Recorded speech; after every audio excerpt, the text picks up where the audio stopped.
കോഴിക്കോട് സുരക്ഷാ സംവിധാനങ്ങൾ ഇല്ലാതെ ഓട വൃത്തിയാക്കാൻ തൊഴിലാളികളെ ഇറക്കിയ സംഭവത്തിൽ ചീഫ് സെക്രട്ടറി നേരിട്ട് ഹാജരാകണം എന്ന നിർദ്ദേശം. വിഷയത്തിൽ അന്തിമ റിപ്പോർട്ട് നൽകാത്ത സാഹചര്യത്തിലാണ് നടപടി. അഭിജിത്ത് മുഴക്കുന്നാണ് ഇപ്പോൾ വിശദാംശങ്ങളുമായി കോഴിക്കോട് നിന്ന് ചേരുന്നത്. അഭിജിത്ത്, വിവരങ്ങൾ എന്തൊക്കെയാണ്?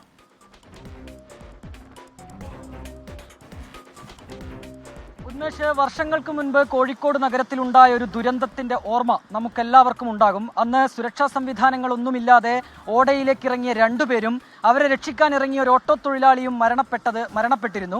ഇതിന് പിന്നാലെ ഇത്തരം ജോലികൾക്ക് സുരക്ഷാ സംവിധാനങ്ങളില്ലാതെ ആളുകളെ നിയോഗിക്കുന്നതിനെതിരെ വലിയ വിമർശനവും ഉയർന്നു. സമാനമായ സാഹചര്യത്തിലാണ് കഴിഞ്ഞ മഴക്കാലത്ത്, അതായത് 2023 കോഴിക്കോട് സ്റ്റേഡിയം ജംഗ്ഷന് സമീപത്ത് കുറച്ച് തൊഴിലാളികളെ ഓട വൃത്തിയാക്കാനായി നിയോഗിച്ചത്.